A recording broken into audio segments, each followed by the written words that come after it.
और आपको भी ठीक ही लग रहा है, हमें भी ठीक लग रहा है। इस बार तो बहुत अच्छा लग रहा है।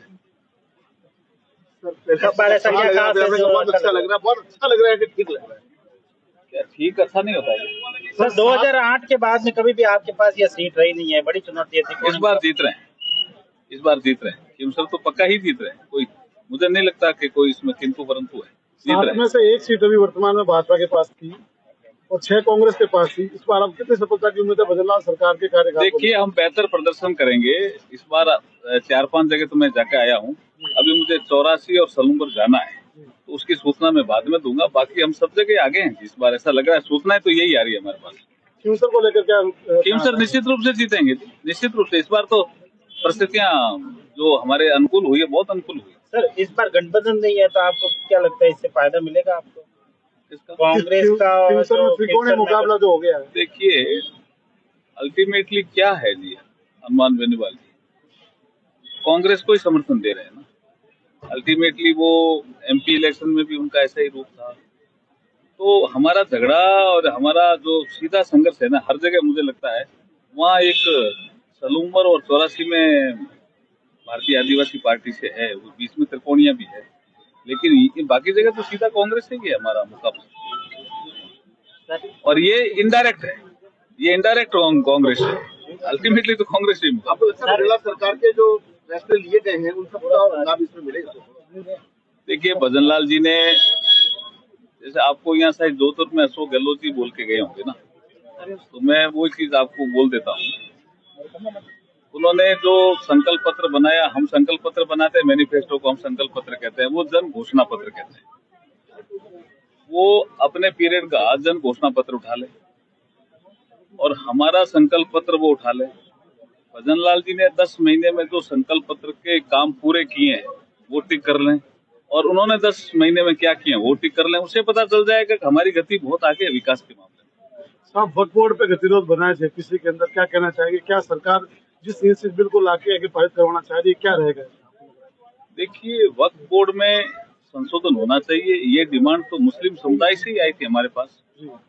जो माइनॉरिटी मिनिस्ट्री है उनके पास आई थी, इवन कानून मंत्री हमारे पास भी आई थी कि साहब वक्फ की जमीनों पे लोगों के कब्जे हैं, कलेक्टर भी सर्वे नहीं कर सकता, और अगर किसी गांव में कोई बोर्ड लग गया कि ये संपत्ति वक्फ बोर्ड की है, तो वो पूरा गांव ही वक्फ बोर्ड का हो जाता है।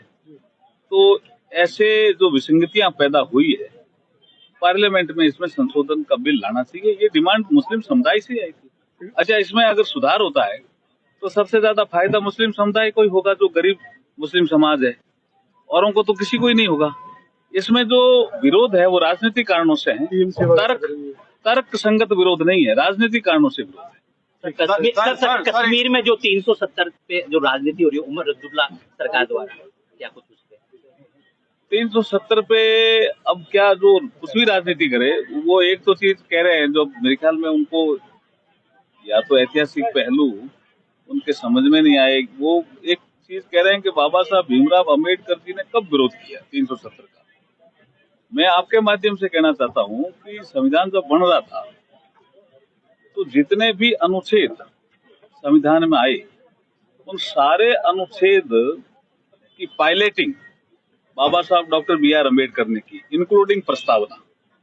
कोई ऐसा अनुच्छेद नहीं है जिसकी पायलटिंग बाबा साहब ने नहीं की, जिसमें संशोधन पेश हुए उनकी रिप्लाई बाबा साहब ने नहीं की। 370 बाबा साहब से आपने पायलटिंग क्यों नहीं कराया? गोपाल स्वामी अयंगर से क्यों कराया आपने? यही तो सबसे बड़ा मुद्दा है। एक ऐसा आर्टिकल है जो बाबा साहब ने पायलटिंग नहीं किया, और बाबा साहब का इसमें कोई इनपुट नहीं है संविधान सभा की डिबेट में। तो ये अपना आप साफ नजर आता है कि अब ये अननेसेसरी की राजनीति कर रहे हैं। वो चीजें तो अब 370 तो चला गया जी, अब 370 आने की कोई संभावना नहीं है, दूर दूर तक संभावना नहीं है। वैसे भी वो इनजस्टिस पैदा कर रहा था। देखिए, अमर अब्दुल्ला जी को समझना चाहिए, आपने जलंधर से श्रीपुर समाज के आदमियों को बुलाया आपके दादाजी ने, कि आप आइए जम्मू की सफाई करिए, श्रीनगर की सफाई करिए, हम आपको पूरी सुविधाएं देंगे। बाद में आपने क्या निर्णय कर दिया कि जो कश्मीर में नहीं जन्मा वो कोई नौकरी नहीं लग सकता, तो बोला हम कहाँ जाएं? बोला आप सफाई करो, सफाई कर्मी रहेंगे। 370 हटा तो बाबू बनने लग गए, कश्मीर एडमिनिस्ट्रेटिव सर्विस में आने लग गए, तो वो अन्यायकारी प्रावधान था 370, वो हटाना जरूरी था। देश की एकता और अखंडता के लिए खतरा था वो। धन्यवाद सर। आखिरी सवाल सर, प्लीज एक सेकंड सर। सर, पिछले 7 दिनों से जोधपुर में एक अनिता चौधरी हत्याकांड है, बॉडी 6 टुकड़ों में मिली थी, उसको लेकर परिवार वाले आप लोगों से उम्मीद कर रहे हैं, क्या लगता सर? देखिए, भजनलाल जी जो हमारे मुख्यमंत्री है, संवेदनशील मुख्यमंत्री है, मामला उनके ध्यान में है, हम न्याय दिलाएंगे।